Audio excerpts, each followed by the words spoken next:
കൊല്ലം പുനലൂർ റോഡിൽ ഹൈവേയുടെ അടുത്തുള്ള ആളുകേറാ മലയിൽ ഒരു ഡെഡ് ബോഡി കണ്ടത് വളരെ വിവാദമായി. മുക്കടവിലാണ് അത് കണ്ടത്. അജ്ഞാത മൃതദേഹം എന്താണെന്ന് കഴിഞ്ഞ ദിവസം തിരിച്ചറിഞ്ഞു. അത് മരിച്ചത് ആലപ്പുഴ ചാരുമൂടുകാരൻ അനുക്കുട്ടനാണ്. ആ അനുക്കുട്ടന് ആണ് ഈ മരിച്ചു കിടക്കുന്ന ആളെ കൊന്നത് എന്നായിരുന്നു നേരത്തെയുള്ള വാർത്തകൾ. കാരണം അനുക്കുട്ടൻ്റെ CCTV ദൃശ്യം അവിടുന്ന് അതിനടുത്ത് നിന്ന് പെട്രോൾ പമ്പിൽ നിന്നും പെട്രോൾ വാങ്ങുന്ന കണ്ടു. മരിച്ച ആളെ കൊന്നതാണ്. കാരണം നെഞ്ചിലൊരു കുത്തിമുറിവുണ്ട്. അത് മാരകമാണ്, അത് ഫെയ്റ്റലാണ്. അതുകൊണ്ട് മരിച്ചത് കുത്തിക്കൊന്നാണ്. പക്ഷേ ആ മരിച്ചയാളുടെ മുഖം പെട്രോൾ ഒഴിച്ച് കത്തിച്ചിട്ടുണ്ട്. ഏതായാലും ഈ അജ്ഞാത മൃതദേഹം 8-10 ദിവസം പഴക്കമുണ്ടായിരുന്നു. പോസ്റ്റ്മോർട്ടം ചെയ്തപ്പോഴാണ് മനസ്സിലായത് അദ്ദേഹത്തിൻ്റെ ഒരു കാല് ജന്മനാ തന്നെ കാലിന് അല്പം പ്രശ്നങ്ങളുണ്ട്. ഇടത് കാലിന് അല്പം ശോഷിച്ചതാണ്. ഇയാൾ അവിടെ നിന്ന് പെട്രോൾ വാങ്ങിച്ചപ്പം ഇയാൾ തന്നെ ആളെ കൊന്നു. പെട്രോൾ ഒഴിച്ച് മുഖം കത്തിച്ചു. ആ മൃതദേഹം ഒരു ചങ്ങലെ പൂട്ടിക്കിടന്നു. അതുതന്നെയല്ല, മാരകമായ മരണം അല്ലെങ്കിൽ മാരകമായ ഇത് മരണകാരണത്തെ തന്നെ സംബന്ധിക്കുന്നതാണ്. അത് വളരെയധികം ഇപ്പം ഒരു ക്വസ്റ്റ്യൻ ഓഫ് ലോയുടെ അടുത്തെത്തിക്കഴിഞ്ഞു. കാരണം പ്രതി തന്നെ ഇപ്പം മരിച്ചു കിടക്കുന്നതായിട്ടാണ് വരുന്നത്. കാരണം അയാൾ ചാരുമൂട്ടുകാരൻ അനുക്കുട്ടൻ പെട്രോൾ പമ്പിൽ നിന്ന് പെട്രോൾ വാങ്ങുന്നത് നമ്മൾ കണ്ടു.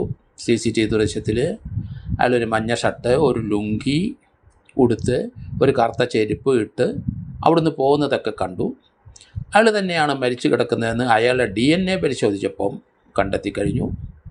ഇപ്പോൾ ഇവിടെ വരുന്ന പ്രശ്നം, പോലീസിനെ അതുപോലെ തന്നെ ക്രിമിനൽ കേസുകൾ അന്വേഷിച്ച പല വ്യക്തികൾക്കും ഈ മരിച്ചു കിടക്കുന്ന ആൾക്ക് എങ്ങനെയാണ് നെഞ്ചിൽ മാരകമായി കുത്തി അയാളെ തന്നെ കൊല്ലാൻ സാധിക്കുന്നത്?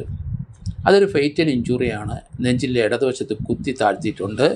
പോസ്റ്റ്മോർട്ടത്തിൽ അതാണ് മരണകാരണമെന്ന് പറഞ്ഞു. അങ്ങനെയെങ്കിൽ അയാളെ ചങ്ങലക്കിട്ട് പൂട്ടിയിരിക്കുകയാണ്. ആ പൂട്ടിയ ആൾ ചങ്ങലയിൽ അവിടെ പൂട്ടിയിട്ടുണ്ടോ എങ്കിൽ അത് പൂട്ടുണ്ടായിരുന്നു. ഇല്ലെങ്കിൽ ആ പൂട്ട് അവിടെ തന്നെ കത്തി കിടന്നിരുന്നോ, അതിൻ്റെ താക്കോൽ അവിടെ വീണ് കിടന്നിരുന്നു. പോലീസ് അത് അന്വേഷിച്ചോ? അതുപോലെ തന്നെ ഈ വ്യക്തി ചാരുമൂടുകാരനാണ്. ആളെ ഐഡൻറ്റിഫൈ DNA അയാളെ കുടുംബക്കാരുടെ ബ്ലഡ് സാമ്പിൾ പരിശോധിച്ചപ്പം ഇയാൾ തന്നെയാണ് മരിച്ചു കിടക്കുന്നത്. അപ്പോൾ ഇയാൾ തന്നെയാണ് പ്രതി എന്നുള്ള രീതിയിലായിരുന്നു ഇതുവരെ വന്നുകൊണ്ടിരുന്നത്. അപ്പോൾ പ്രതി തന്നെ മരിച്ചു കിടക്കുന്നു. ഇവിടെ പ്രസക്തമായ 2-3 ചോദ്യങ്ങളുണ്ട്. നെഞ്ചിൽ മാരകമായി കുത്തിയേൽപ്പിച്ച് മരിച്ച ഒരാൾക്ക് അയാളുടെ മുഖത്ത് പെട്രോൾ ഒഴിച്ച് കത്തിക്കാൻ കഴിയുമോ? അഥവാ മുഖത്ത് പെട്രോൾ ഒഴിച്ച് കത്തിച്ച് ഒരാൾക്ക് നെഞ്ചി കുത്തി മുറിവേൽപ്പിക്കാൻ പറ്റുമോ? അതിൽ കോൺട്രഡിക്റ്റായ 2 എവിഡൻസുകളാണിത്. ഇതിന് എന്ത് ചെയ്യാൻ പറ്റും? മറ്റാരെങ്കിലും ഈ സ്ഥലത്ത് വന്നിരുന്നോ? അല്ല ഇയാളെ മരിക്കാനായിട്ട് മറ്റാരെങ്കിലും സഹായിച്ചോ? സ്വയം ഈ 2 പ്രവൃത്തികളും ചെയ്യാൻ കഴിയില്ല. കാരണം ഫെയ്റ്റൽ ഇഞ്ചുറി ഉണ്ട്. അങ്ങനെ ഫെയ്റ്റൽ ഇഞ്ചുറി മരണകാരണമായ ഫെയ്റ്റൽ ഇഞ്ചുറി സ്വയം ഏൽപ്പിച്ചെങ്കിൽ പിന്നീട് മുമ്പ് അയാൾക്ക് മുഖത്ത് പെട്രോൾ ഒഴിച്ച് കത്തിക്കാൻ കഴിയില്ല. പെട്രോൾ ഒഴിച്ച് കത്തിക്കുന്ന ഒരാൾക്ക് നെഞ്ചി കുത്താനും കഴിയില്ല. അപ്പോൾ ഇത് പോലീസ് കണ്ടെത്തണം. അതിലേക്ക് കണ്ടെത്താനായിട്ട് അല്പം ബുദ്ധിമുട്ടാണ്. 2 എവിഡൻസും 2 ധ്രുവത്തിൽ നിൽക്കുകയാണ്. അതുകൊണ്ട് ഇതിനാരെങ്കിലും സഹായിച്ചിട്ടുണ്ടോ? കാരണം അതുകൊണ്ടാണ് ഞാൻ ചോദിച്ചത്, ചങ്ങല ഒരു താഴ് കൊണ്ട് പൂട്ടിയിട്ടുണ്ടോ? അതിനെങ്കിൽ അവിടെ തന്നെ അതിൻ്റെ കീ ലഭിച്ചിട്ടുണ്ടോ? അത് പോലീസ് അല്ലെങ്കിൽ ഇനി അവിടെ പരിശോധിക്കണം. കാരണം ആളെ ഐഡൻറ്റിഫൈ ചെയ്തപ്പം ചെരുപ്പ് കത്തിയതിൻ്റെ ചെറിയ മുറികൾ അവിടെ കിടന്ന് കിട്ടി. അതേ ഉടുത്തിരുന്ന മുണ്ട് ലുങ്കിയായിരുന്നു, അതിന് ചില അംശങ്ങളും കിട്ടി. അതൊക്കെ CCTV ദൃശ്യത്തിൽ ടാലി ചെയ്തിട്ടുണ്ട്.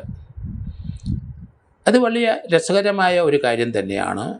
അപ്പോൾ അങ്ങനെയാണെങ്കിൽ ആരെങ്കിലും ഇയാളെ അറിയാതിരിക്കാൻ ആരെങ്കിലും ഇയാളെ സഹായിച്ചിട്ടുണ്ടോ, മരണത്തിന് സഹായിച്ചിട്ടുണ്ടോ, അല്ലെ കൊലപാതകത്തിന് സഹായിച്ചിട്ടുണ്ടോ എന്താണെന്ന് ഇപ്പം വ്യക്തതയില്ല.